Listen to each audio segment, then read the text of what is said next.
నీట్లో మంచి ర్యాంక్ రాని విద్యార్థులకు బెస్ట్ ఆప్షన్ సిఎస్ఈఎంఏ కోర్సులు అడ్మిషన్స్ జరుగుతున్నవి. ఇప్పుడు పాయింట్ ఏంటంటే క్రైమ్ అనేది it's a fascinating thing for everybody. ఎందుకంటే మీరు పొద్దున్న టీవీలో న్యూస్ చూసినా సరే, పేపర్ చదివినా సరే, మ్యాక్సిమం 80% క్రైమ్ న్యూస్ కవర్ చేస్తారు.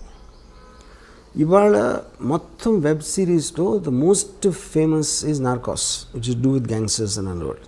ఓకే, సో ఇన్హెరెంట్గా మనకున్న బోరింగ్ లైఫ్స్ నుంచి we are always attracted to study and understand or relish such people. So the attraction towards violent people, including Mahabharata. See, Mahabharata also, they're not gods, no, they're power politics, and they use lot of violence and God, but Krishna ఏం చేశాడు? He was facilitating the war. అదే మనుషులకు మంచి చేయడానికి ఏం చేయలేదు కదా కృష్ణుడు అక్కడ. మహాభారతం కాన్సెప్ట్ అని చెప్పి ధర్మ సంస్థాపనార్థాయ సంభవామి యుగే యుగే. అదే బట్ ధర్మ సంస్థాపన రావడానికి ఫస్ట్ ఆఫ్ ఆల్ దేవుడే సృష్టించినప్పుడు కౌరవులు ఎందుకు సృష్టించడం అసలు? ముందు నుంచే పాండవులను పెట్టచ్చు కదా. పాండవుల్ని కౌరవుల్ని క్రియేట్ చేసి అంతమందిని చంపి వార్లు క్రియేట్ చేసి అంతమందిని దుఃఖంలో పెట్టేసి దాని తర్వాత ధర్మ సంస్థాపన ఏంటి? ఇంకా ముందే పెట్టచ్చు కదా. ముందే అసలు చెడ్డవాళ్ళు లేకుండా అదే కదా దేవుడికి అంత పవర్ ఉంటే చెడ్డవాళ్ళు ఎందుకు సృష్టించాలంటున్నాం?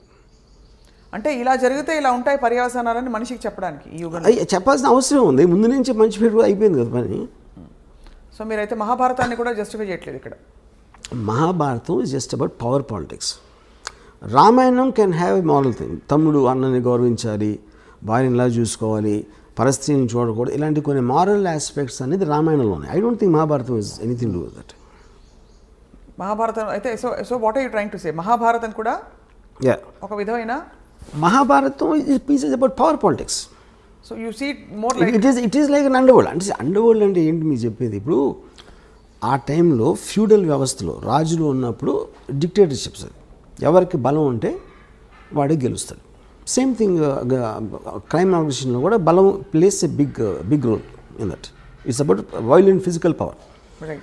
మీరు సివిలైజ్ సొసైటీ వచ్చినప్పుడు లాస్ ఉంటాయి, రూల్స్ ఉంటాయి, వాటి బట్టి నడుస్తాం. కాబట్టి ఏ ఒక్క వ్యక్తికి అంత పవర్ ఉండకూడదు అనే దాంట్లో ఒక ప్యారలల్ సిస్టమ్స్ వస్తాయి.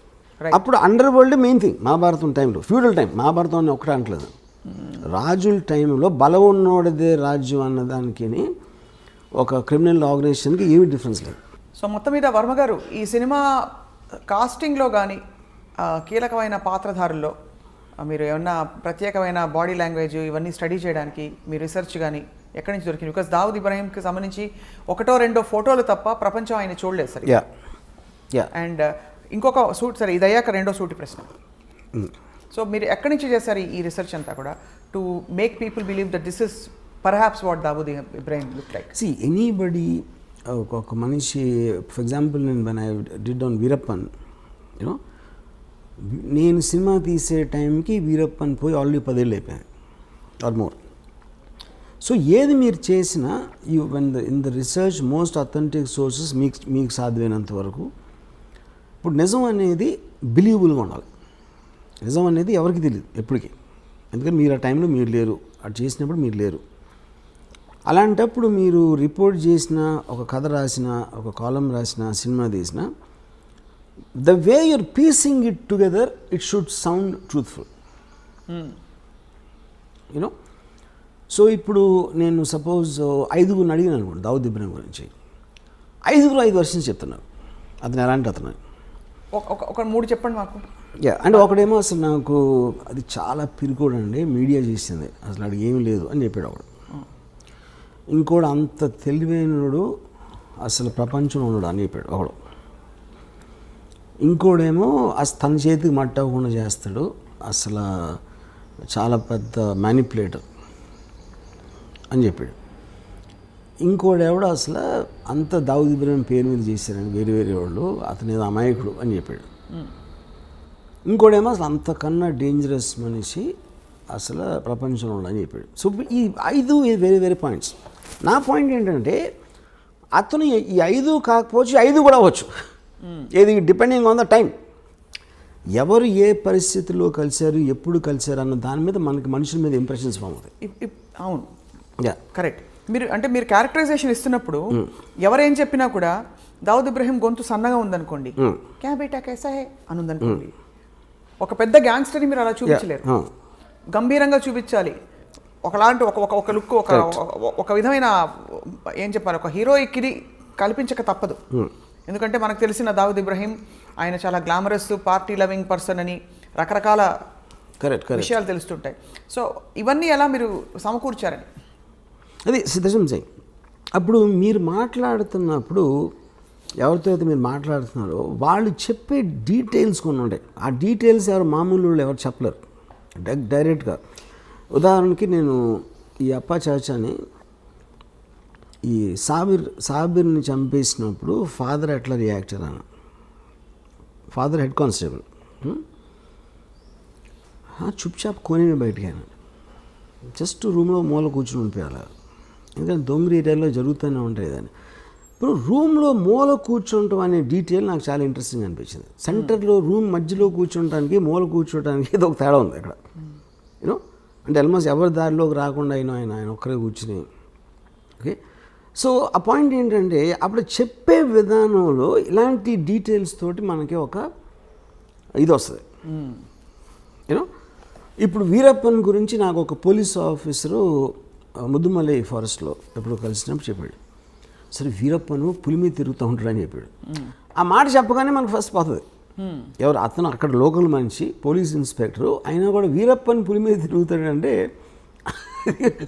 అది ఒకవేళ నిజంగా తిరిగినా మనం నమ్మం. సో నిజం అనేది నమ్మబుల్గా ఉండాలి, అంతేగాని అది నిజమని కాదు బేసిక్గా. దాని తర్వాత మీరు డాట్స్ కనెక్ట్ చేస్తారు. డాట్స్ కనెక్ట్ చేయటువంటి మీనింగ్ ఏంటంటే అంతకుముందు ఎప్పుడూ చెయ్యని వాడు సడన్గా ఇది ఎలా చేశాడు, దీనికి దానికి మధ్య ఏం జరిగింది అని ఒక వర్షన్ ఉండొచ్చు, ఏం జరిగి ఉంటుందని మీ ఇమాజినేషన్ ఉంటుంది. ఆ ఇమాజినేషన్ మీరు అవతల వాళ్ళకి చెప్పినప్పుడు అవునేమో అని ఆడు అంటాడు ఒకసారి. ఎందుకంటే ఇప్పుడు నేను ఉన్నాను అనుకోండి, కొంతమంది అని జీనియస్ అంటారు, కొంతమంది ఏమో పెచ్చోడు అంటారు, కొంతమంది అసలు ఏంటి ఏం ఆడుతాడు ఆడే వాగుతాడు ఏదో అంటారు. But the point is like ఇందాక నేను చెప్పినట్టు మనలో ప్రతి ఒక్కరికి అలా వేరే వేరే వర్షన్స్ ఉంటాయి. Right. So finally we will decide to believe one version and that will be your film is that will be the truth. Yeah. But ఇతర విషయాలు దావుద్ ఇబ్రహీం వ్యక్తిగత జీవితం గురించి మీరు వీరప్పన్కి ప్రేమ కథ పెట్టారు. ఇప్పుడు ఈ సినిమాలో కూడా అలాంటి ప్రేమాయణాలు with his family. Because Dawood is a very woman man and he had affairs with a lot of women and yeah. He had affairs. ఎక్కడో మధ్యలో రకరకాల పుకార్లు వచ్చేవి. బాలీవుడ్లో కూడా ఆయనకి చాలా రిలేషన్షిప్స్, అఫేర్స్ ఉన్నాయి. పుకార్లేం కదా, ఉన్నాయి.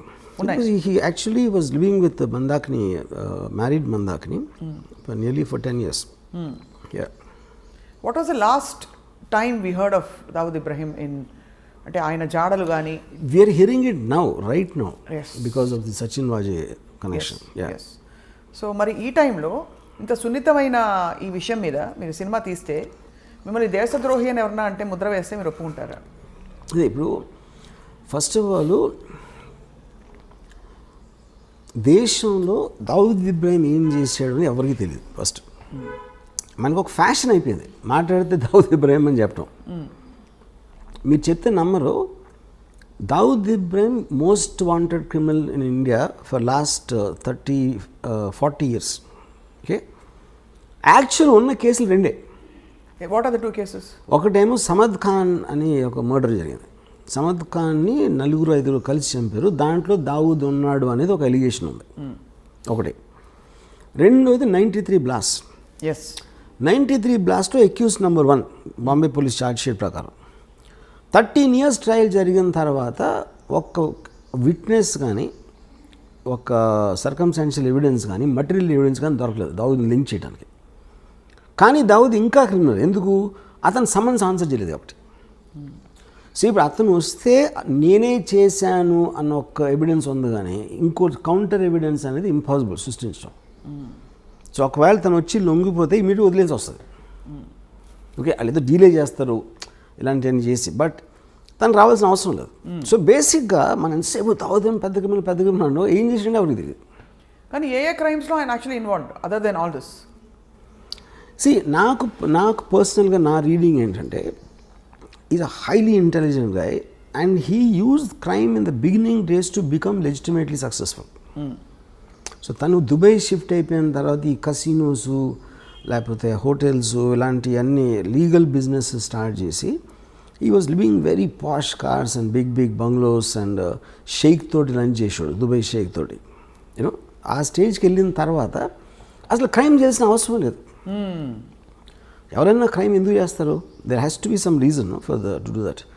ఆల్రెడీ తన సక్సెస్ 1986లో వచ్చిన తర్వాత why would be indulging in it? అలా చూస్తే అంటే పవర్కి అంత ఉంటుందా? అంత ఉండదు. కానీ అదే కానీ కానీ దాని తర్వాత if is legally making hundreds and thousands of crores, why would you do this cheap things like 50 lakhs? అంటే కిక్ కాదా? Is it not I mean that kind of getting that kind of power ని అవసరానికి వాడుకోవడం కూడా తప్పే. But what is ఇప్పుడు two different things. 93 before people use to take pride boy को जानता हूँ, బాయ్ని డిన్నర్ भी बुलाया, ఈ పెద్ద వాళ్ళందరూ actually they use to flaunt their connections. Because అప్పుడు అండర్ వరల్డ్ ఏంటంటే it was more like a ఒక ఫ్లామ్ బాయింట్ థింగ్. గొడవైనా ఇంటర్నల్ గ్యాంగ్ వార్ఫేర్ అలా ఉండేది, కానీ జనాలు బయట మీదకి వచ్చారు కదా. ఇప్పుడు 93లో టెర్రరిస్ట్ యాంగిల్ జరిగింది. ISI Maulana 93 blast Maulana terror angle అనేది అటాచ్ అయింది. That is when the perception change. కానీ ఆ పర్సెప్షన్ ఎందుకు వచ్చింది? Because the police have charge which they can't prove till today. Except for that we never heard of him in any case. Okay, తర్వాత ఇప్పుడు already తను అనిల్ కపూర్, సంజయ్ దత్ లాంటి పెద్ద stars తన పక్కన ఉండి దుబాయ్ షేక్ తోటి లంచ్ చేస్తున్నాడు. Why would involve in this petty crime? దాని మూలానే మీకు ఆ పవర్ ఎక్కువ. కానీ ఎవరికో ఫోన్ చేసి 50 లక్షలు, 1 కోటి రూపాయలు అని బెదిరించి చేసేది దానికన్నా అదే ఎక్కువ, ఇది ఎక్కువ. అంటే అదే స్థాయిలో 50 crores 50 lakhs 1 crore ఉంటుందని ఎందుకు అనుకోవాలి? ఇంకా పెద్ద స్థాయిలో దేశానికి అంటే చాలా తీవ్ర స్థాయిలో భద్రతకి ముప్పు కలిగించే that is when the 93 blast happened. 93 బ్లాస్ట్లో బికాజ్ 92 డిసెంబర్లో చాలామంది ముస్లిమ్స్ని శివసేన వాళ్ళు చంపేశారు అయోధ్య తర్వాత. వాటికి పగ తీర్చుకోవటానికి వీళ్ళందరూ వెళ్ళి కాళ్ళ మీద పడిపోయి బాంబేలో మమ్మల్ని బతకనివ్వరు అని మొత్తం బైకలా, దొంగరి, మహమ్మద్ అలీ రోడ్లో ఉన్న ముస్లిమ్స్ మాకున్న దైవం ఒక్కడవే అని చెప్తే ఆ ఎమోషన్లో పగ తీర్చుకోవటానికి ఈ సీరియల్ బ్లాస్ట్ చేసాడు అనేది జనరల్ బిలీఫ్. ఇది when the police the first part of it is also general belief. ఇది ఇలా ఫలానా శివసేన వాళ్ళు చంపించారు, అది correct. That is recorded thing. That is recorded. But దానివల్లే ఇది చేయించారన్నది general belief. Yeah, general belief including the Bombay police charge sheet. అరే ప్రతీకార చర్య. Yeah, to take revenge on the killing of the Muslims in December is why he did the blast అనేది official charge sheet అది. So which means ఆయన scale of crime ఒక వ్యక్తిగత cause నుంచి ఒక సమూహానికి సంబంధించిన కాజ్గా పెరిగింది. అండ్ ఈ విషయంలో ఆల్సో కొంచెం దేశ పౌరులు, దేశ భద్రత, ఒక మతపరమైన చర్యగా కూడా మారింది. So he scale of operation has grown. So what is the guarantee? But see, నేను ఒక 2 things. What thou did is different. What the police are saying is different. What I believe is different. This kind of a person, I believe, will not do it to jeopardize his entire operations. ఎందుకంటే దాని మూలాన maximum నష్టం ఎవరికి వచ్చింది? దావుద్ ఇబ్రహీంకి వచ్చింది serial blast మూలాన. So you don't completely cut off from the అందులో ఆయనకు వచ్చేదేం లేదు, కానీ ఆయన కాబట్టి ఆయన చేయడంటారు. Yeah, because it's too smart and too selfish to indulge in this public charity. Even if it's triggered religiously. What? Because he's not a religious guy, first of all. He never went to a mosque. Yeah. He never went to a mosque. How do you have evidence of that? But he never talked about God. All Muslims maximum God in front చేస్తారు కదా ఇప్పుడు. Dawood Ibrahim never spoke about God. So ఈ కాంటెక్స్లో వర్మ గారు, your mentioning Anil Kapoor, Sanjay Dutt వీళ్ళందరూ కూడా ఆయన సన్నిహితంగా ఉండేవారు. ఆ సాన్నిహిత్యం అసలు ఎలా ఏర్పడుతుంది అంటే ఒక గ్యాంగ్స్టర్ అని తెలిసే వెళ్తారా బాలీవుడ్ నటులు అంటే? ఎందుకంటే ఆ టైంలో అండర్ వరల్డ్ అనే వర్డ్ మనం ఇప్పుడు యూజ్ చేసిన కాంటెక్స్ట్లో ఉండేది కదా అసలు. వాళ్ళందరూ పవర్ఫుల్ పీపుల్ అక్కడ. బడా ఆద్మీ అని ఒక హీరో లాగా చూసేవారు గ్యాంగ్స్టర్స్ని. వీళ్ళు అందరూ హీరోలు అందరూ కూడా సిటీలో ఇప్పుడు ఫర్ ఎగ్జాంపుల్ పరిటాల రవి ఉన్నాడు. Paritala Ravi very violent and dangerous గా అంటారు. మొత్తం మీకు అనంతపూర్ జిల్లాలో ఎందుకు అందరిని ఎక్కించింది? అందుకే ఎక్కించింది.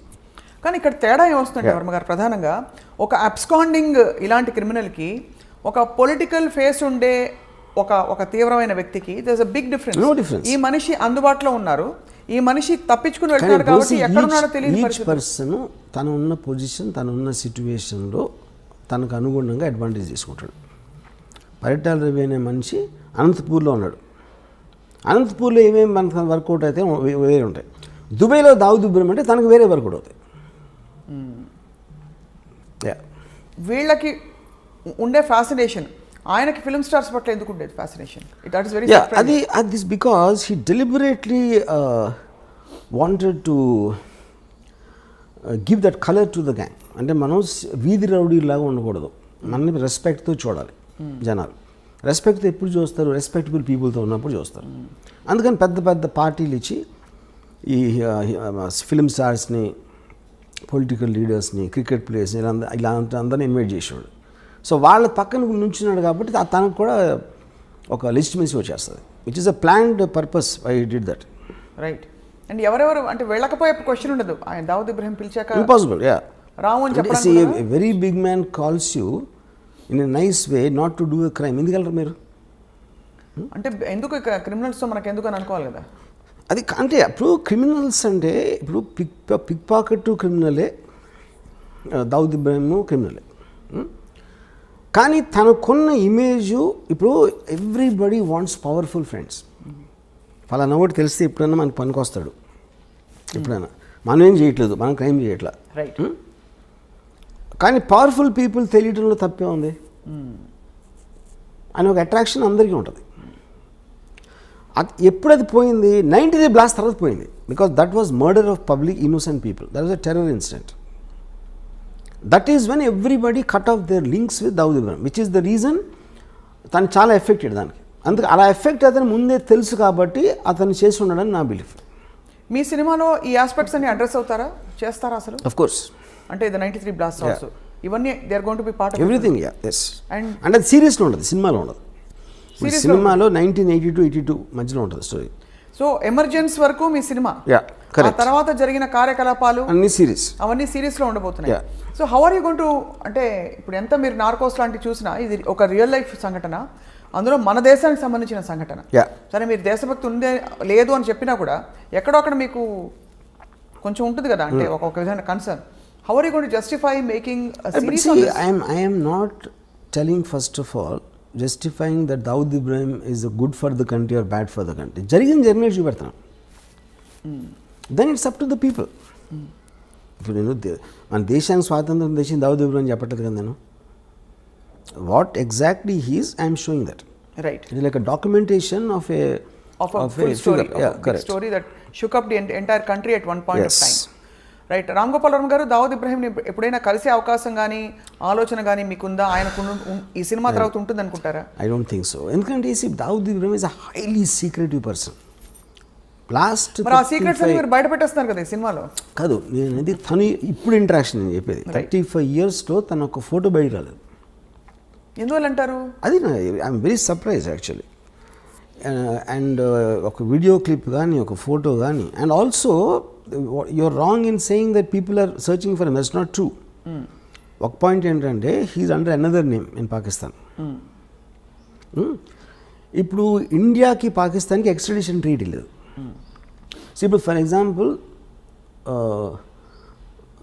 తోబిష్ అని ఒక ముస్లిం ఉన్నాడు అనుకోండి కరాచీలో, వాడు అక్కడే క్రైమ్ చేసి ఆడు వచ్చి హైదరాబాద్లో ఉన్నాడు అనుకోండి, మనం పట్టించుకుంటాం. మనం పాకిస్తాన్లో ఎవడో ఏదో చేస్తే మనం ఇప్పుడు క్రైమ్ అనేది ఇప్పుడు జ్యూరిస్డిక్షన్ మన దగ్గర ఉండి మన దగ్గర ఉన్నప్పుడు క్రైమ్ చేయాలి. సో ఎవరు చూడడం లేదంటారు? ఎవరు చూడలేదు. సో ఆయన ఎక్కడైనా ఎయిర్పోర్ట్ లోకి వచ్చి కనిపించలేతే మీ గోవా బీచ్ లో షూటింగ్ సెట్ పక్కన ఇండియాలో ఈజ్ వాంటెడ్ పర్సన్. అదే అడుగుతున్నా, ఇండియాలోనే చెప్పాను హీస్ వాంటెడ్ కదా. ఇండియాలో కాదు, మీరు ప్రపంచం అంతా ఎదుగుతుంది. ప్రపంచం అంతా తిరిగి వెతుకుతున్నారని మన వాళ్ళు. They are going world around the world looking for him. No, they're not. They all believe that he is in Pakistan. He is known to be in Pakistan. Yeah. But they can't go into Pakistan, ante. Right. Which is why he is hiding there. But now he is actually in the form of your hero. మీ పాత్రగా ఇప్పుడు తెర ముందుకు వస్తుంది Dawood Ibrahim. So మీ పాత్రని ఇష్టపడతారా జనం, చూసి కష్టపెట్టుకుంటారా? See, what is your gut feeling? anybody you see as a human being, you'll always tend to like him. ఎందుకంటే హ్యూమన్ బీయింగ్స్ ఎమోషన్ కనెక్ట్ అవుతారు, రైట్, లాజిక్ కనెక్ట్ అవుతారు, రేషనాలిటీ కనెక్ట్ అవుతారు, థాట్ ప్రాసెస్ కనెక్ట్ అవుతారు. ఇప్పుడు మీరు Narcos చూసారనుకోండి, పబ్లో Escobar ముందు Dawood Ibrahim is nothing. అంత పబ్లో ఎస్కోబార్ని మనం హ్యూమన్ బీయింగ్గా చూసినప్పుడు మనం ఒక 2 సీజన్స్ చూసాం కదా వరుస. ఎందుకంటే పాబ్లో ఎస్కోబార్ మన లైఫ్ని డైరెక్ట్గా ఇంపాక్ట్ చేసినట్టు మనకు తెలియదు. బట్ వెంచువలీ మన లైఫ్ అంటే కంట్రీ కాదు కదా, eventually life. Number of people Pablo Escobar ఒక్కడిని చంపడానికి మొత్తం ప్లేన్ కూల్చాడు పబ్లో ఎస్కోబార్. అలాంటి మనిషి కూడా మీ దగ్గర నుంచి అతను రూమ్లో ఉన్నప్పుడు, అంటే సినిమా అనేది almost you are with him at that time. 100% you'll get emotional with anybody like that. మీరు ఇచ్చిన అనేక ఇంటర్వ్యూస్లో వర్మ గారు మీరే చెప్పారు, మనిషి ఎప్పుడు నెక్స్ట్ ఏమిటి అని వెళ్తూ ఉండే ప్రయాణం మనిషిది. ఇప్పుడు ఒక అత్యంత పవర్ఫుల్ అండ్ అత్యంత ఒక డబ్బులుండే పరిస్థితికి వచ్చేసిన ఒక క్రిమినల్ గ్యాంగ్స్టర్ మైండ్లో ఇప్పుడు ప్రపంచం పట్ల, దేశం పట్ల, లేదు మనుషుల పట్ల ఏం ఎమోషన్స్ ఉండుంటాయి, తర్వాత ఆయనకు వారసులు ఉన్నారా, ఇలాంటి డీటెయిల్స్ అన్ని కూడా మనకి బయటపడతాయి. ఒకటి his daughter died because of malaria. అంత పెద్ద క్రిమినల్ కూతుర్ని ఒక దోమ వచ్చి చంపేసింది.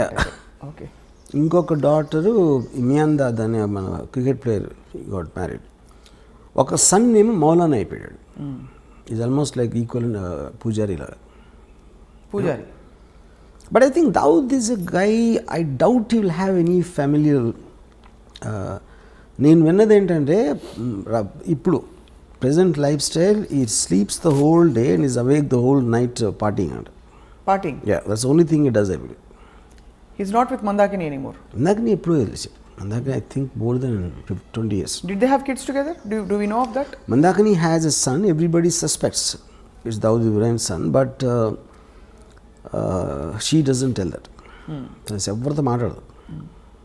చాలా ఇంట్రెస్టింగ్గా ఉంటుంది. మీరు ఎంత రీసెర్చ్ చేశారు? ఎందుకంటే వాస్తవాలు, యథార్థాలు, కల్పితాలు ఉన్నా ముందు 4 యథార్థాలు దొరికితే 10 కల్పితాలను జోడించవచ్చు.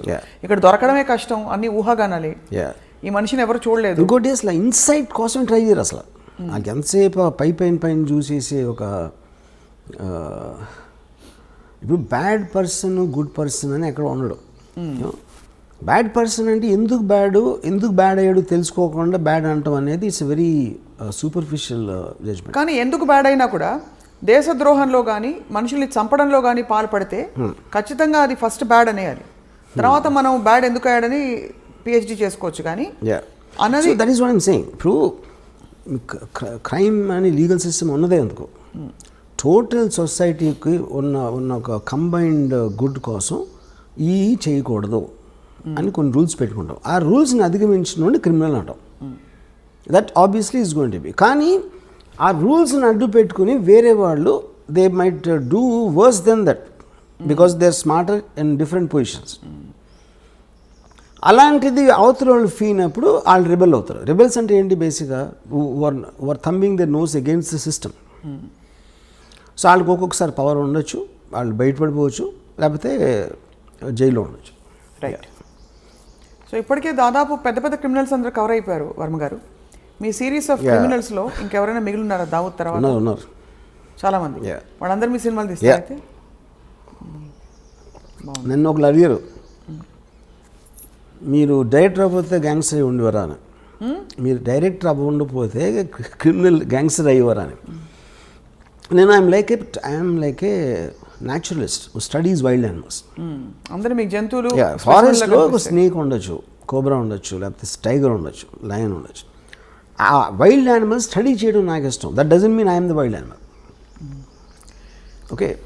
సో ఇప్పుడు నాకు ఒక దాని మీద ఒకడిని చంపాడు అంటే ఆ యాక్ట్ కన్నా ఎక్కువ వాడు చంపే పరిస్థితి, చచ్చిపోయే పరిస్థితి ఎందుకు తెచ్చుకున్నాడు, వీడు చంపే పరిస్థితికి ఎందుకు వచ్చాడు అని స్టడీ చేయడం నాకు ఎక్కువ ఇష్టం.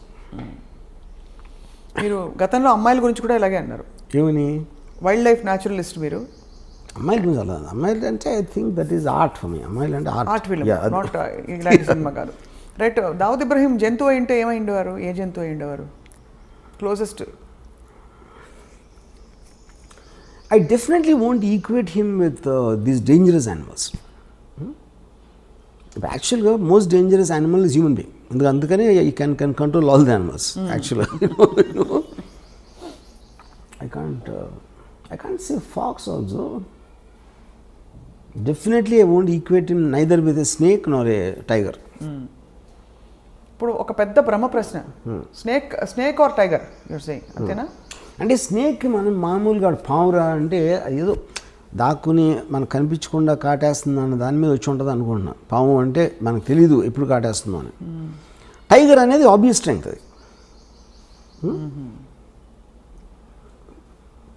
కానీ తెలివితేటలు కూడా ఉన్నాయి కాబట్టి నక్క కూడా ఉండొచ్చు. అంటే నక్క పాయింట్ ఏంటంటే పరిగెడతా ఉంటుంది.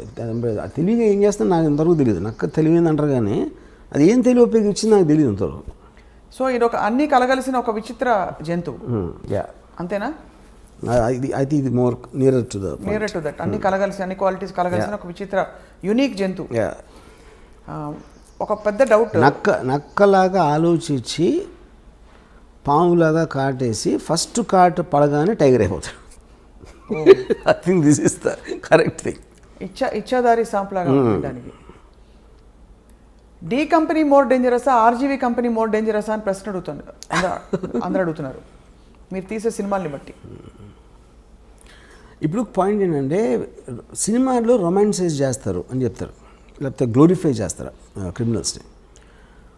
ఇప్పుడు ప్రతి కమర్షియల్ మెయిన్ స్ట్రీమ్ సినిమాలో కూడా పవన్ కళ్యాణ్ 20 మందిని కొట్టాడు, మహేష్ బాబు 50 మందిని కొట్టాడు, ఇంకోటి ప్రభాస్ 100 మందిని కొట్టాడు. అందరు చప్పట్లు కొడుతూ ఉంటారు, ఏలేస్తూ ఉంటారు. వాళ్ళు ఏం చేస్తున్నారు? చట్టాన్ని వాళ్ళ చేతులకు తీసుకుంటున్నారు, ఇర్రెస్పెక్టివ్ ఆఫ్ వాళ్ళు ఏ రోల్ వేసినా. But that is not to be taken seriously because it's a very comic book, fun, entertainment, action. Nobody takes that seriously. Realistic serious లాంటి సత్యాలు లాంటి సినిమాలు ఏంటంటే ఎవ్వరు గన్ను తీసుకున్నా వాళ్ళందరూ కుక్క చోచి వచ్చారు ఫైనల్గా. అది గ్లోరిఫై చేయడం ఎట్లా అవుతుంది? అది how am I romanticising? They all look very అంటే మామూలు మనుషులాగా చూపెడుతున్నాను. You are connecting to them, not getting inspired by them.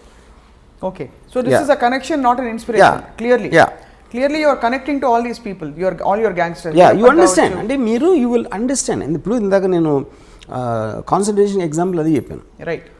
అలాంటి పరిస్థితుల్లో మీరు గార్డ్గా ఉన్నా మీరు ఏం చేస్తారు? అది point. Do you expect any resistance or political flurries on this film? I don't think so because see, we make film on all lots of criminals. మీరు బుక్కులు రాస్తున్నారు, లేకపోతే డాక్యుమెంటరీస్ చేస్తున్నారు, ఎవరు సినిమా తీస్తున్నారు, ఏంటి డిఫరెన్స్? రైట్. సో మొత్తం మీద హిందీ భాషలో విడుదలవుతున్న సినిమా, ఆ తర్వాత వెబ్ సిరీస్ కూడా అనేక భాగాలలో దావుద్ ఇబ్రహీం కార్యకలాపాలపై వర్మ గారు రీసెర్చ్ చేసి మరి రూపొందిస్తున్నారు. Will same star cast continue Varma గారు, or most of them will continue?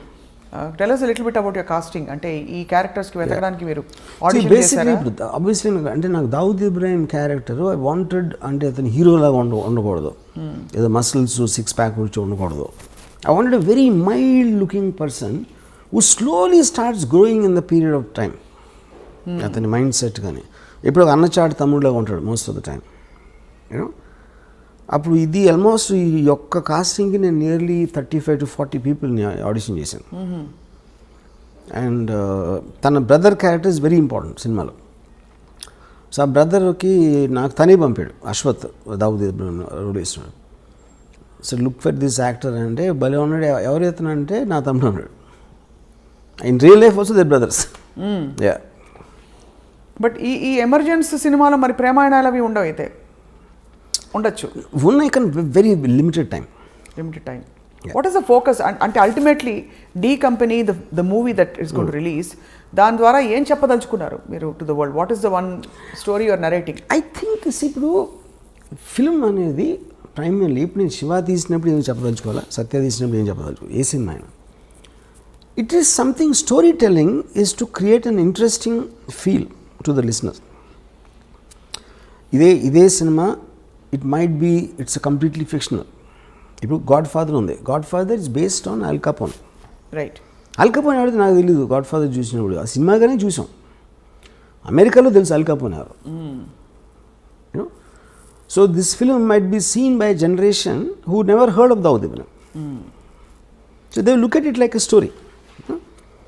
So ఇప్పుడు మీరు స్టార్ట్ అయినప్పటి నుంచి మీకు ఒక క్యారెక్టర్స్తో జర్నీ చేస్తున్నారు. Whatever you feel will feel అంతే. రైట్. సో వెయిట్ చేస్తున్నాం Varma garu. Let's watch Yes. How the company is going to I won't say entertain, more like enlighten ya viewers about అంటే ఇలాంటి ఒక మాఫియా, ఒక గ్యాంగ్స్టర్, ఒక under world ఉండిందని చెప్పి. ఇప్పుడు కూడా అండర్ వరల్డ్ జాడలు ఎక్కడైనా కనిపిస్తాయి Varma garu? We don't know. ఇప్పుడు అండర్ వరల్డ్ ఏంటంటే there are things underworld dormant ఉంటుంది, లేకపోతే ఆపరేషన్. డార్మెంట్ అంటే మీరు ఏం చేయకపోతే డార్మెంట్, అది అప్పుడు లేదని చెప్పినాం ఉంది. ఇప్పుడు ఫర్ ఎగ్జాంపుల్ 97 2005లో కోట్లు అడిగారు, 5 కోట్లు 4 కోట్లు ఎక్స్ట్రాక్షన్. ఇప్పుడు 10 లక్షలు 20 లక్షలు అడుగుతారు. సో 10 లక్షలు 20 లక్షలు అడిగినప్పుడు ఏదో సెటిల్ చేసి ఒక 5-10 ఇచ్చేస్తారు. ఎందుకంటే 5-10 కోసం మళ్ళీ మనం పోలీస్ కంప్లైంట్ ఇచ్చి ఇది అది చేయాలి, ఆ తలనొప్పులు ఎందుకు రాని. అప్పుడు ఆ విషయాలు బయటికి రావు. ఆ బయటికి రానప్పుడు మనకి అండర్వరల్డ్ లేదనిపిస్తుంది. అదొక పాయింట్. రెండోది, ఎప్పుడైతే మీకు సొసైటీ అడ్వాన్స్మెంట్ పెరిగిన కొద్దీ ఆటోమేటిక్గా ఆర్గనైజ్ క్రిమినల్ సిండికేట్స్ పనిచేయవు. ఇప్పుడు 1920sలో ప్రొహిబిషన్ టైంలో వచ్చింది అమెరికాలో మాఫియా. ఆల్మోస్ట్ 1970కి అయిపోయింది. 1970 నుంచి అమెరికాలో మాఫియా అనేది లేదు అసలు. సేమ్ థింగ్ ఇండియాలో 90s తర్వాత ఇంతవరకు కొత్త గ్యాంగ్స్టర్ అనేవాడు రాలేదు. ఆవిడ 1995 ముందు వరకు వచ్చారు, కానీ 95 తర్వాత లాస్ట్ 20 yearsలో you not see anyone. But what is the reason? Police వ్యవస్థ ఇంకొంచెం Yes, of పటిష్టమైన course, 100%. అంటే ఇంకోటి మీకు బ్రాండ్ నేమ్ రావడం కష్టం. ఇప్పుడు బ్రాండ్ నేమ్ ఇండిపెండెంట్గా పేరు లేకుండా ఆయన క్రైమ్ చేయొచ్చు, కానీ డి కంపెనీ ఫలానా, దావుద్ ఇబ్రహీం ఫలానా, అబూ సలీం ఫలానా, చోటా షకీల్ అనేది అది సేమ్ రీజన్. ఫ్యాక్షనిజం కూడా అంతరించిపోవడానికి అదే కారణం. As much as it's unrelated. Yeah, నిన్న ఇక్కడ మేదీపట్నం దగ్గర జరిగిన హత్య చూసారా? నేను చూడాల. Brutal murder. 2 లాయర్లు ఒక 2 వారాల క్రితం మర్డర్ అయ్యారు. అది పట్టపగలు రోడ్డు మీద చూసారా? అవును. అంటే వన్ వండర్స్. ఇప్పుడు కూడా అదే సిమిలర్. Yeah. ఒక పవర్ స్ట్రగుల్లో ఒక వ్యక్తి వచ్చి, అఫ్ కోర్స్ అర్ధరాత్రి జరిగింది ఇది, ఇంకో వ్యక్తిని తలపై కటా కటా కటా కర్రేసి కొట్టేసి, అండ్ పొలిటికలీ కనెక్టెడ్ అని వినికిడి వస్తే ఇంకా అఫ్ కోర్స్ ప్రాథమికంగా బయటపడుతున్న విషయాలు. బట్ జస్ట్ నాకు ఇంకోటి ఏంటంటే, ఇప్పుడు లాస్ట్ ఫ్యూ ఇయర్స్లో ఈ రోడ్ల మీద చంపడం అనేది ఎన్నోసార్లు చూసాం. టూ మెనీ అయిపోయాయి. కానీ నా ఉద్దేశం అది ఎప్పుడు జరుగుతుంది, ఇప్పుడు సెల్ ఫోన్లు మనం తెలుస్తున్నాయి మనకి అని నా ఫీలింగ్. ఇంత దారుణంగా ఎప్పుడు జరిగాయి వర్మ గారు? రకరకాల సెల్ ఫోన్ వీడియోస్ వలన మనకు తెలుస్తుంది. యాక్చువల్గా ప్రతి ఓడి చేతిలో వీడియో తీసేసే పరికరం ఉండటం వలన ఈ బయటకు వస్తున్నాయి. అంతకుముందు ఇలాగే జరుగుతుంది, అది ఉండి కొత్తగా రోడ్డు మీద చంపుదాం అని ఒక fresh batch of thinking. I doubt that is the point. చాలాసార్లు మర్డర్స్ ఎప్పుడు మీ దారిలో ఉన్నప్పుడు, ఎందుకంటే మీ ఇంట్లో ఉన్నప్పుడు ఎక్కడికి వెళ్తున్నప్పుడు కాకుండా ఈ రోడ్లో వస్తాడు అన్న ప్లానింగ్స్ చాలా ఎక్కువ ఉంటాయి. చాలా ఫ్యాక్షన్ మర్డర్స్ కూడా జరిగినాయి, అదే అండర్ వరల్డ్ కూడా అదే జరుగుతాయి. I think it is cell phones which are making us feel ఏదో ఈ మధ్యన స్టార్ట్ అయినాయి అన్నట్టు. రైట్. యా, వర్మ గారు మీరు పాడిన పాట మా కోసం బిఫోర్ వి వైండ్ అప్. చాలా ఫిలసాఫికల్ పాట, కత్తులతో సావాసం తర్వాత. हम आते हैं खाली हाथ, जाते हैं खाली हाथ. అది అంతే ఫిలసాఫికల్గా డీప్గా పాడారు. ఇంకోసారి. No. But it is actually quite surprising to see. ఒక సీరియస్ సబ్జెక్ట్కి మీరు ఎంత ఆబ్జెక్టివిజం, ఎక్కడ ఎమోషన్ ఇంటర్ఫియర్ కాకుండా ఆబ్జెక్టివ్గా ఒక కథని కథగా చూసి, ఒక వాస్తవాన్ని ఎన్ని అవాంతరాలు, సవాళ్ళు, క్వశ్చన్స్, క్రిటిసిజం వస్తాయని తెలిసి కూడా మీరు నేను చేసేది చేసి తీరుతానని చెప్పి మరొకసారి ప్రూవ్ చేశారు. సో ఈ సినిమా అదే స్థాయిలో ఉంది. సో నేను ఇందాక చెప్దామని మర్చిపోయాను. నాకు ఇప్పుడు నేను క్రిమినల్ అవ్వలేను, ఇప్పుడు అవ్వను. కానీ క్రిమినల్ ఆర్గనైజేషన్ ఎవడన్నా పెడతానంటే నేను మంచి కన్సల్టెంట్ అవ్వచ్చు. Criminal organization consultant. అప్పుడు ఎవరెవరు కాదు, ఏ గ్యాంగ్స్టర్స్ ఏ తప్పులు చేశారు అది మనకి రిట్రాస్పెక్ట్లో చూసాం కాబట్టి ఆ కారణాలు అర్థమైనాయి. కాబట్టి ఇలాంటివి చేయకుండా ఉండాలి, ఇలాంటి సజెషన్లు. అలా కాకుండా పోలీసులకే ఇవ్వచ్చు కదా సలహాదారుగా. ఇది సలహాలు పోలీసులకు ఇవ్వచ్చు కదా అంటే కాదు నాణానికి రెండో వైపే పోలీసు కదా. ఫస్ట్ ఆఫ్ ఆల్ పోలీసు కూడా ఇస్తాం. పాయింట్ ఏంటంటే పోలీసులు క్రియేట్ జరిగేది క్రిమినల్ ఆర్గనైజేషన్. ఇప్పుడు ఎవడో కొత్తగా కూడా కంపెనీ పెడదాం అనుకుంటున్నాడు, వాడు కన్సల్టెన్సీకి వెళ్తాడు. ఎందుకంటే కన్సల్టెన్సీ ఇలాంటి కంపెనీలు ఎన్నో ఉన్నాయి, వాడి హిస్టరీ ఏంటి, బ్యాక్గ్రౌండ్, ఆ మటీరియల్ అంతా ఆడి దగ్గర ఉంటుంది. ఆడు చెప్తాడు ఏది చేయాలి చేయకూడదని ఏదో సలహాలు వేస్తాడు, which is why it's called consultancy. అది నేను మంచి కన్సల్టెంట్ అవుతాను కొత్తగా ఎవడన్నా దావుద్ ఇబ్రహీం అవుదాం అనుకుంటే అని మీరు ఆ సేవల్ని మీరు అందించడానికి సిద్ధంగా ఉన్నారు. ఈ రీసెర్చ్ అంతా చేసిన తర్వాత మీరే ఎందుకు పెట్టరు అసలు? That's the whole point. My interest is to study the criminal psychology. తలకాయ నొప్పని చేయరా అంటే అవన్నీ సరే. And I believe it doesn't work. First of all, crime doesn't work 99.9% of the time. ఏదో ఒకళ్ళు ఇద్దరు సక్సెస్ఫుల్ అయిపోయి బయటకు వచ్చేయడానికి ఛాన్స్ ఉంది, కానీ all of them will either die or end up in jail for sure. And you don't like both? Why should I rather study them and make films. So మీరు వాళ్ళకంటే తెలివైన వారు. వాళ్ళ కథల్ని వాడుకుని మీ ఇష్టం వచ్చిన పద్ధతిలో మీరు సినిమాలు తీసి you're making money, making a name for yourself, and creating a controversy and remaining in the center of things when the actual criminal who gave you the story is not around. So most తెలివైన model Ram Gopal Varma గారిది. Yes sir. So on that note, criminals వేరే మీద బతుకుతా ఉంటే నేను criminals మీద బతుకుతున్నా. అదే దిగులు వస్తుంది. ఇన్ఫాక్ట్ నాకు ఎవరంటే వై దావుద్ ఇబ్రహీం అంటే because I owe my living to him అని చెప్పి. దావుద్ ఇబ్రహీం అనేవాడు పుట్టకపోతే నేను గ్యాంగ్స్టర్ సినిమాలు చేయగలిగాను. గ్యాంగ్స్టర్ సినిమాలు చేయలేకపోతే అసలు నాకు starting from Shiva to Satya to company to D company ఆయన ఒక్కడే స్ఫూర్తా? Underworld came from him. No, అది నా పాయింట్. సో ఫస్ట్ మీ క్రిమినల్ ఇన్ఫ్లుయెన్స్ మీ మీద ఆయనదే. మీ ఇంట్లో ఫోటో ఉంది, ఆయన పూజ చేసుకుంటారేమో అని. ఫోటో ఉంది, మొత్తం నా మైండ్ అంతా అదే ఉంది. నా హృదయంలో ఉన్నాడు. హృదయంలో ఎవరో వచ్చి ఇప్పుడు మీ ఆఫీస్ మీద దాడి చేస్తారేమో అని భయంగా ఉంది. బాగా తెలుసు అని చెప్పేస్తారేమో మీరు. చాలా మంది నమ్ముతారు అది. మీకు తెలిసినా? యాక్చువల్లీ నేను ఇంకా నమ్ముతున్నాను. అంటే నేను ఇంకా నాకు ఎక్కడో లేలగా డౌట్ ఉంది. అంటే ఈ సినిమా తీయించింది ఎలాగో ఎంప్లాయర్స్ ఎవరో తెలియదు కదా ఈ మోడల్లో. తెలియదు. ఎవరు పెట్టుబడి పెట్టించి ఆ చిన్న బుజ్జి సరదా వర్మగారి చేత సినిమా తీయించుకుందామని సరదా తీర్చుకుంటున్నారేమో అని. సలీం ఫ్రూట్ అనే ఒక ఈజ్ యాక్చువల్లీ చోటా షకీల్స్ బ్రదర్ ఇన్ వాడు. అతను కలిసాను బాంబేలో. నేను దావుద్ గురించి మాట్లాడుతూ ఉంటే తన ఎక్స్ప్రెషన్ అదేంటి చూస్తున్నాడు. అంటే తనకి బాగా క్లోజ్డ్.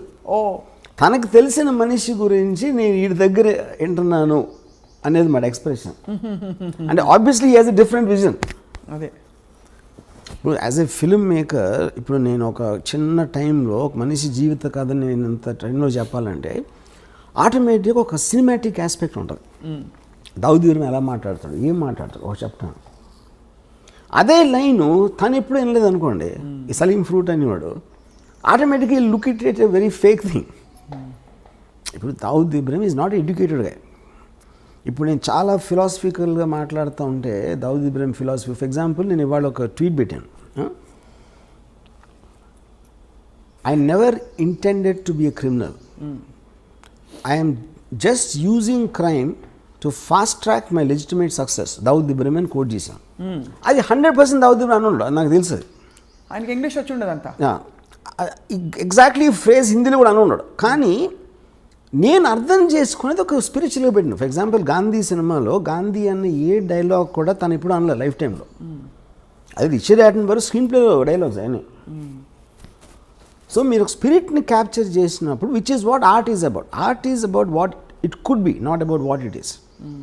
ఒక మనిషి థాట్ గంటలో చెప్పింది మీరు ఒక కోర్టులో వచ్చింది అనుకోండి, ఆ కోర్ట్ ఏంటి పెద్ద స్పీచ్లో ఒకటి వస్తుంది లైన్, మీరు కోర్ట్ ఒక్కటి హైలైట్ చేసినప్పుడు దాని ఇంపాక్ట్ ఎక్కువ ఉంటుంది. అవును.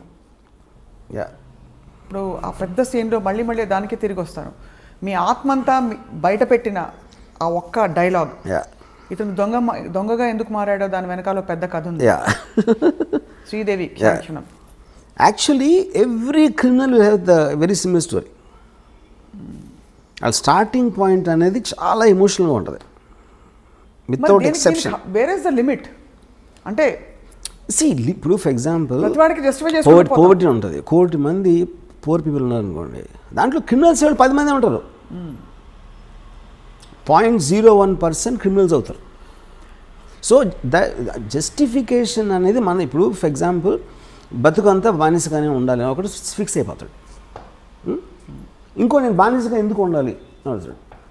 అడిగినప్పుడు అసలు ఈ లాస్ ఈ చట్టాలని వాళ్ళకు అనుకూలంగా రాసుకున్నారు, నేను ఎందుకు దాన్ని పాటించాలి అంటే భయపడి. సో భయపడినంత మాత్రాన నేను బానిసలాగా ఉంటాను, నాకు ఇష్టం లేదు కాబట్టి నేను ఎదురు తిరుగుతాను అంటాడు. అది ఈచ్ పర్సన్. అప్పుడు సొసైటీకి ఉన్న బలంతో వాడు ఎదురుకి తిరిగినప్పుడు వాడిని నొక్కేస్తారు. నొక్కలేకపోతే ఇంకా ఎదుగుతాడు, ఇంకెప్పుడూ నొక్కుతారు, లేకపోతే ఒక్కొక్కసారి నొక్కడానికి ఛాన్స్ ఉండదు. సో ఈ ఎబిరేషన్స్, ఈ కాన్ఫ్లిక్ట్స్ అనేవి మనకు రోజు జరుగుతూ ఉంటాయి. మన ఇన్ని సంవత్సరాలు, ఇన్ని వందల వేల సంవత్సరాలు ఉన్నా కూడా ఇంకా మనం క్రైమ్తో దెబ్బలాడుతున్నాం అంటే అలాంటి మైండ్ సెట్స్ అని ఎప్పుడు పావు. అది పాయింట్. కానీ it also reflects on the system of law and order in the country. అంటే ఇలాంటి ఆఫ్ కోర్స్ మీకు ఎక్కడైనా ఫర్ ఎగ్జాంపుల్ మనకి 2010 వరకు the underworld was very very operative in India. 1970లో అమెరికాలో పోయిందని చెప్పి అన్నారు. So that absolutely depends upon the country's advancement. So ఇప్పుడు భారతదేశం అడ్వాన్స్డా కదా క్రైమ్ని కర్బ్ చేయడం? It might be far more better than Venezuela, maybe Pakistan, maybe some other country, but not as much as America. Yeah. But actually objectively, what do you think of how we have curbed crime? See, every country is advancing rapidly. కేవలం మనకి ఇప్పుడు social media మూలాన, ఈ cell phone videos మూలాన మనకు ఒక ఇది వస్తుంది, ఈ ఫీలింగ్ వస్తుంది, తెగ జరిగిపోతున్నాయి అసలు మర్డర్స్ అని. కానీ మీరు సెన్సస్ స్టాటిస్టిక్స్ తీసుకుంటే I'm sure it won't be the case. ఇప్పుడు అనంతపూర్లో 20 years బ్యాక్ కడప అనంతపూర్ డిస్ట్రిక్ట్లో number of murders I'm sure 10% కూడా ఉండవు ఇప్పుడు. కానీ ఎక్కువగా హైలైట్ అవుతాయి అంతే, because of the media. So Dawood Ibrahim గ్యాంగ్స్టర్ని ఇండియా వెతుకుతున్నప్పుడు ఇండియాలో పట్టుబడి ఆయన జైలుకి వెళ్తే మీరు సంతోషించారా? మీకు ఏ ఫీలింగ్స్ ఉండవా? ఏ ఫీలింగ్స్ ఉండవు. ఎందుకుండవు? Because I am like I said, I'm a studier of the underworld. I don't have an emotional connection with them. But you are also a citizen of the country, sir. Yeah. So you don't have any emotions for a man being caught? Yeah, because like I said, ఇందాక చెప్పాను కదా, ఒక మనిషి ఇంకొకరిని చంపే పరిస్థితి వీడికి ఎందుకు వచ్చింది, చచ్చిపోయేంత పరిస్థితి వాడికి ఎందుకు వచ్చింది, ఈ ఒక్కదాని మీద నాకు ఇంట్రెస్ట్ ఉంటుంది. Because I don't want to be judgmental on things which I did not experience myself. Are you judgmental about things at least you experienced? My experience అంటే మీ లైఫ్లో మీకు ఎప్పుడైనా భయాలు, ఏ మనిషి అయినా వాడు అది చేసినప్పుడు వాడికి ఒక కన్విక్షన్తో చేస్తాడు, యూనో. సో అలాంటప్పుడు నేను చేసినప్పుడు నేను క్రైమ్ అనుకున్నది. ఏ మనిషి కూడా క్రైమ్ చేస్తానని అనుకుని చేయడు. బికాజ్ వాడి మైండ్లో ఏదో ఆడికి ఒక కన్విక్షన్ ఉంటుంది. ఇందాక నేను చెప్పినట్టు. So are you telling me Dawood ఇబ్రహీంకి ఇవన్నీ చేయించినప్పుడు నేను తప్పు చేస్తున్నది చట్ట విరుద్ధం అని తెలీదా? చట్ట విరుద్ధం వేరు. చట్ట విరుద్ధం అనేది వాళ్ళు ఎలా చూస్తారంటే, పోలీసులు మాకన్నా కరప్టు, పాలిటీషియన్స్ మాకన్నా కరప్టు, వాళ్ళు సిస్టమ్ని అడ్వాంటేజ్ తీసుకున్నప్పుడు నా చేతనతో నేను తీసుకుంటున్నాను అని ఆలోచిస్తారండి. See, they believe 90% of the people are idiots. పవర్ పొజిషన్స్లో ఉన్న అందరికీ కామన్ థాట్ అది. పోలీసులు అదే అనుకుంటారు, పొలిటీషియన్స్ అదే అనుకుంటారు, అండర్ వరల్డ్ కూడా అదే అనుకుంటారు. సో ఎవరికొన్న సిచ్యువేషన్లో ఎవరికొన్న పవర్లు మేము ఎలా తీసుకోవాలి, ఎలా బయటపడాలి అని ఒక్కటే ఆలోచిస్తారు. కానీ they will never think about themselves consciously doing something wrong. So you feel that Dawood Ibrahim never ever feels he has done something wrong? No. అంటే despite the fact that the whole country is looking for him, whole country is a very media whole country అంటే అది చెప్తాను. అది సంబంధం లేని వాళ్ళు ఆలోచిస్తాను, వాళ్ళు ఆలోచిస్తారు. ఇప్పుడు మన ఇద్దరం ఉన్నాం, మనకి ఏంటి అండర్ వరల్డ్తో ఏం కనెక్షను? ఇప్పుడు ఈ కెమెరామెన్కి ఏం connection? Then he never touched any part of our life. Okay, so they don't care about us. వాళ్ళు డైరెక్ట్గా ఇన్వాల్వ్ అయిన వాళ్ళు, అది పోలీస్ ఆఫీసర్లా, ఏదో బిజినెస్ మ్యానా, వీళ్ళ దాని మీద వాళ్ళ మనలాగే మీరు ఇంటికి వెళ్ళినప్పుడు మీ ఫ్యామిలీ, మీకు ఉన్న ఇమీడియట్ కలీగ్స్, వాళ్ళు తప్పిస్తే మిగతా ప్రపంచం, మిగతా హైదరాబాద్ సిటీకి మనకేం కనెక్షన్ అసలు? నిజంగా అంత డిటాచ్డ్గా డిస్కనెక్టెడ్గా ఉంటారు మనిషి. అందరూ ఉంటారు, వాళ్ళే కాదు. మనిషి అన్నవాడు ఎప్పుడు వాడి పరిధిలోంచి బయటికి వెళ్ళి వాళ్ళు ఏమనుకోండి వాళ్ళ పరిధిలో ఉన్న వాళ్ళ గురించి ఆలోచిస్తాడు మ్యాక్సిమం, అది అప్పర్ లిమిట్. సో ఈ బిఫోర్ అంటే వైండప్ చేసే మేము ఒక చిన్న ఎగ్జాంపుల్ చెప్తాను. చెప్పండి. చోటా రాజాను ఒక మనిషి సౌత్య అని అతను బాగా ఒక అంటే ప్రాటజీ అన్నమాట, ఆల్మోస్ట్ తమ్ముడిలాగా చూసుకున్నాడు. చూసుకుని ఒక పర్టిక్యులర్ స్టేజ్లో దావుద్ ఇబ్రాహింకి చోటా రాజన్కి గొడవ వచ్చినప్పుడు ఈ సౌత్య అనేవాడు రాజాన్తో కలిసిపోయాడు. కలిసి చోటా రాజాని చంపడానికి ప్లాన్ చేసి ఆ ప్లాన్ ఏమో వర్కౌట్ అవ్వలేదు. చోటా రాజాని పారిపోయాడు. పారిపోయిన తర్వాత ఇదంతా దుబాయ్లో జరిగింది. దుబాయ్లో చోటా రాజాని కోపంతో వాడు నేను తీసుకొచ్చి ఆయన అంత పొజిషన్ ఇస్తే నన్ను చంపడానికి ట్రై చేసి దావుద్ భాయ్తో చేతులు కలుపుతాడు, ఆయన చంపి తీరాలని. పక్కన వాళ్ళందరూ ఇంపాసిబుల్, అది దుబాయ్లో ఉన్నాడు, మీరు దుబాయ్లో అనే మర్డర్ అనేది ఎప్పుడు జరగలేదు. అంటే వీడు ఏం చేశాడంటే ఒక బాంబే నుంచి 4 తెప్పించి హిట్మెన్ దుబాయ్లో చేయలేదు ఎప్పుడు, కానీ ఎప్పుడు చేయనంత మాత్రాన ఫస్ట్ టైం దేనికన్నా ఫస్ట్ టైం ఉంటుంది. దావుద్ భాయ్కి పవర్ ఉంటే నాకు ఉన్నాయి కాంటాక్ట్స్ దుబాయ్లో. నేను మొత్తం అన్ని అరేంజ్ చేస్తాను. మీరు వెళ్ళి హాలిడే లాగా వెళ్ళండి దుబాయ్, అక్కడ నా వాళ్ళు వచ్చి సౌత్యాన్ని ఎలా చంపాలో వాళ్ళు ఎక్స్ప్లెయిన్ చేస్తారు. మీరు కన్విన్స్ అయితే చేయండి, చంపేసి మీరు తప్పించుకోగలుగుతామని కన్విన్స్ అయితే చేయండి నేను చూసిన ప్లాన్ తర్వాత. లేదా మీరు హాలిడే ఎంజాయ్ చేసుకుని వెళ్ళిపోండి. ఇప్పుడు ఇంత డబ్బులు ఇస్తున్నా ఆల్రెడీ, మీరు సక్సెస్ఫుల్ అయ్యారంటే దీనికి 10 ఇస్తాను. ఒకవేళ అక్కడికి వెళ్ళి మీరు కన్విన్స్ అవ్వకపోతే మీరు తప్పించుకోగలుగుతానని అప్పుడు మీరు హాలిడే ఎంజాయ్ చేసి వెళ్ళిపోండి, మళ్ళీ బాంబే వెళ్ళిపోండి. వీళ్ళు సరే వెళ్ళారు, దుబాయ్ వెళ్ళారు. అక్కడ చోటరాజు మనుషులు వచ్చి వాళ్ళు 5 స్టార్ హోటల్ పెట్టి అంత చేసి అక్కడి నుంచి ఒక సాయంత్రం జిమ్, ఒక మాల్ ఉంది, మాల్లో బయట ఒక జిమ్ ఉంది. సౌత్య రోజు అక్కడికి వస్తాడు. వీళ్ళు కార్లో కూర్చొని చూశారు, అక్కడ లోపలికి వెళ్ళాడు. ఈ రాజన్ మనిషి తీసుకొచ్చి ఇక్కడి నుంచి మీరు ఈ కొంచెం ఇలా వెళ్ళి లెఫ్ట్కి తిరిగితే ఒక రోడ్డు ఉంది, ఆ రోడ్డు ఇంకో 100 మీటర్స్ చివరికి వెళ్ళి రైట్కి తిరిగితే ఇక్కడ ఒక ఒక రెడ్ వ్యాన్ ఉంది. మీరు రేపు సాయంత్రం ఇక్కడ వెయిట్ చేసి సౌత్య రాగానే ఆయన షూట్ చేసి చంపేసి పరిగెత్తి లెఫ్ట్కి తిరిగి రైట్కి తిరిగి వ్యాన్లో కూర్చుంటారు. ఈ వ్యాను డైరెక్ట్గా పోర్టుకి తీసుకెళ్తుంది. పోర్ట్ దగ్గర కస్టమ్స్ వాళ్ళు అందరినీ ఆల్రెడీ సెట్ చేశాడు రాజన్ భాయ్.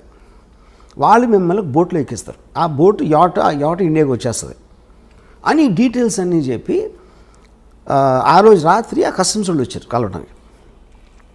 వచ్చి వాళ్ళందరూ డ్రింక్స్ తాగి ఆ కస్టమ్స్ ఆఫీసర్ ఏం చెప్పాడంటే ఈ బ్లూ గేట్ ఒకటి ఉంది మీ పోర్ట్లోకి వచ్చిన తర్వాత, ఆ బ్లూ గేట్ దగ్గర నేను ఉంటాను, నేను ఫ్రంట్ సీట్లో ఎక్కుతాను, యూనిఫామ్లో నేను ఫ్రంట్ సీట్లో ఎక్కని ఎవడు నా వ్యాన్ ఆపడం, నేను డైరెక్ట్గా తీసుకెళ్ళి మిమ్మల్ని యాట్ ఎక్కిస్తాను అని చెప్పాడు. ఈ మొత్తం ఎలాబరేట్ డీటెయిల్ అన్నీ స్టడీ చేసి ఫైనల్గా కన్విన్స్ అయ్యాడు. కన్విన్స్ అయ్యి ఓకేనా. నెక్స్ట్ డే సాయంత్రం వచ్చాడు సౌత్య, కిందకి దిగి టపా షూట్ చేశారు. షూట్ చేసి పరిగెత్తారు, లెఫ్ట్ టర్న్ తిరిగారు, రైట్ టర్న్ తిరిగితే వ్యాన్ లేదు అక్కడ. వ్యాన్ లేదు, ఇవాళ ఇటు హెల్టర్ స్కెల్టర్ అయిపోతే ఈ లోపల దుబాయ్ పోలీసులు వచ్చి పడుకున్నారు. ఇంట్రాగేషన్లో రాజన్ మనుషులు అని చెప్పారు. అది రాజన్ కావాల్సింది. Rajan never wanted them to be escaping. ఈ కస్టమ్స్ వాళ్ళు ఎవరంటే వాళ్ళు యాక్టర్లు, వాళ్ళు కస్టమ్ ఆఫీసర్లు కాదు. వాళ్ళు వచ్చి కస్టమ్ ఆఫీసర్ లాగా చేసి వీళ్ళకి నమ్మకం కలిగించడానికి అలా మాట్లాడి ఈ ఫోటోలు అన్నీ చూపించారు. My goodness. ఓకే, ఇప్పుడు ఎందుకు చేశాడు చోటరాజన్ ఇది? నన్ను మీరు చంపడానికి ట్రై చేసిన నా పొజిషన్లోకి వచ్చినోని దుబాయ్లో మీకు సెంటర్లో చంపానని అని డి కంపెనీకి మెసేజ్ పంపడానికి చేశాడు. అసలు మీరు ఓకే చెప్పేదండి. ఇది అయిపోయింది కదా. నెక్స్ట్ చోటరాజను వీళ్ళ ఫ్యామిలీస్కి ఫోన్ చేసి ఈ 4 గురిశిక్ష చేశారు దుబాయ్లో ఫస్ట్ మర్డర్ జరిగింది ఇదే దుబాయ్లో మొత్తం హిస్టరీలో.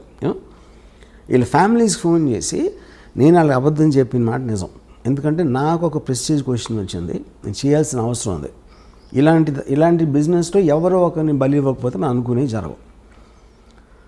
ఇప్పుడు వాళ్ళు మీకోసం మీ పిల్లలకి మీ ఫ్యామిలీస్కి ఎంత మీకు డబ్బు అవసరం అవుతుందో వాళ్ళు సంపాదించి దానికి 2 నేను ఒక్క షాట్లో ఇస్తాను మీ నలుగురికి. అని చెప్పి వాళ్ళు డబ్బు పంపించాడు. సో ఇప్పుడు ఇదంతా చూస్తే అసలు అది అది మీ జడ్జ్మెంట్ ఫ్యాక్టర్ ఏముంటుంది కదా చెప్పండి నాకు. అంటే డబ్బు పంపించడానికి మంచివాడు అయిపోతాంటారా? మంచోడు అది అది మీరు చెప్పాలి. కానీ ఎంత ఎమోషన్స్ వెనకాల ఉంటాయని ఎవరైనా ఊహిస్తాడు అసలు. అది నేను చెప్పేది. అది జస్టిఫికేషన్ కాదా నేను చెప్పట్లా.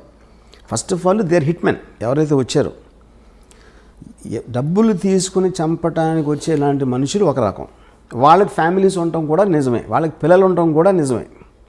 వాళ్ళు క్రైమ్లో లేరు, కానీ వాళ్ళ జీవనాలు వీళ్ళ మీద ఆధారపడి ఉన్నాయి. సో వీళ్ళకి అబద్ధం చెప్పి మోసం చేసి తన పని అవగొట్టుకుని వాళ్ళు దుబాయ్ జైల్లో ఉరిశిక్ష చేయించాడు. ఇది లేకపోతే చూడరాజన్ దగ్గర ఇంకోటి ఏముంటుంది చెప్పండి నాకు. మీకు ఉన్న ఆప్షన్స్, మీకు ఒక ఆబ్జెక్టివ్ ఉంది. ఆ ఆబ్జెక్టివ్లో మీకున్న బెస్ట్ ఆప్షన్ మీరు ఎత్తుక్కుంటారు. దాంట్లో ఎవరో ఒకళ్ళు హర్ట్ అవుతారు, ఎవరో ఒకళ్ళు బలైపోతారు. Which is called collateral damage. ఇప్పుడు హిట్లరు సెకండ్ వరల్డ్ వార్లో లండన్ మీద బాంబు చేశాడు. ఎందుకు చేశాడు? యూకే బ్రిటిష్ ట్రూప్స్ స్టార్ట్ అయినాయి. ఆ బ్రిటిష్ ట్రూప్స్ మూవ్మెంట్ స్లో చేసేయాలి, బార్డర్కి తొందరగా రాకుండా. అందుకని లండన్ మీద బాంబు చేసి జనాలు భయపడి అందరూ బయటకు వచ్చేసి రోడ్లు అన్ని బ్లాక్ చేసేస్తారని ఉద్దేశం అన్నమాట. ఇది వార్ స్ట్రాటజీ అంతే. దానికోసం మీరు ఇన్నోసెంట్ ప్రజల్ని చంపేస్తారని అదే పాయింట్ అక్కడ.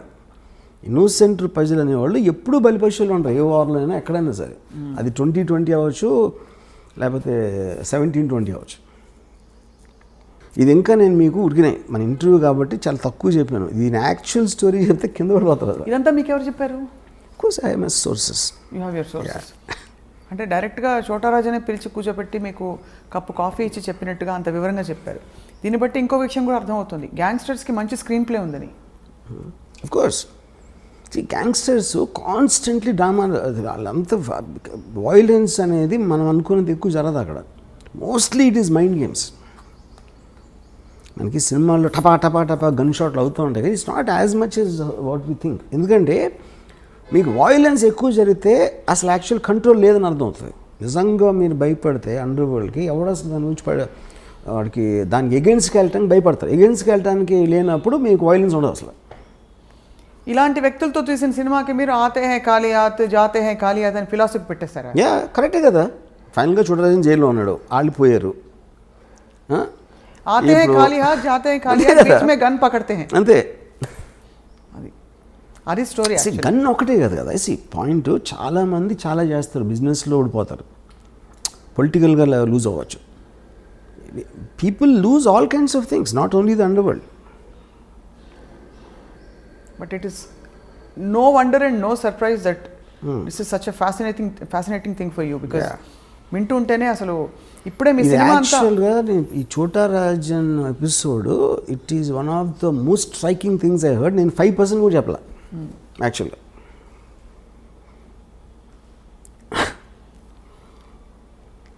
ఆతే హై ఖాళీ హాత్ ఎస్ జాతే హై ఖాళీ హాత్, దట్ ఎవ్రీబడి. అది ధీరుభాయ్ అమ్మాయిని కూడా అంతే కదా, మహాత్మా గాంధీ కూడా. కానీ ఆ ఫిలాసఫీ ఆయనకు ఉందా దావుద్కి? Of course.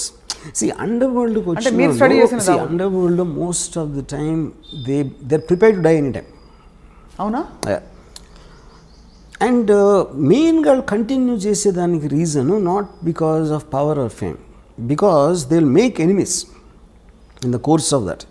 సో ఆ ఎనిమీస్ నుంచి ప్రొటెక్ట్ చేసుకోవడానికి they have to continue. That will be the main reason. వచ్చే అవకాశాలు ఉండవు, జనజీవన స్రవంతి ఉండదు. ఎందుకంటే మీరు శత్రువులు వచ్చినప్పుడు వాడు మీరంటే భయపడాలంటే మీ పవర్ కంటిన్యూ అవ్వాలి. సో ఆ లెక్కన మరి దావూద్ కంటిన్యూ అవుతున్నట్టే ఇప్పుడు. అంటే because is in another, why choose Dubai is because of that. Dubai is actually the most crime free zone in the world. కానీ అక్కడే చోటారాజన్ అంత ఇంత పెద్ద సౌత్యా అనేవాడిని ఫస్ట్ టైం దుబాయ్లో మర్డర్ జరిగింది సౌత్యా ఫస్ట్. దాని తర్వాత 2 yearsకి శరత్ శెట్టి అని ఇంకోడు దావుద్ అకాంప్లిస్, అతను కూడా చంపారు. సో మొత్తానికి వర్మ గారు, doctor Ram Gopal Varma, PhD in under world. అది ఒక థీసిస్ ఎవరైనా గౌరవ డాక్టరేట్ ఇచ్చేస్తారేమో నాకు భయంగా ఉంది. తీసుకుంటారా ఇస్తే? Yeah definitely. Okay right Varma గారు, it was a very interesting conversation. Yes. And waiting for this movie, this film eagerly. And అలాగే మీ పాట వినడానికి కూడా మీ పాట Yes. చాలా మందికి ఒక సందేశాత్మక గీతం అవుతుందని చెప్పి, ఒక వేదాంతపరమైన గీతం అవుతుందని చెప్పి ఆశిస్తున్నాను. Thank you for this wonderful interaction. Thanks.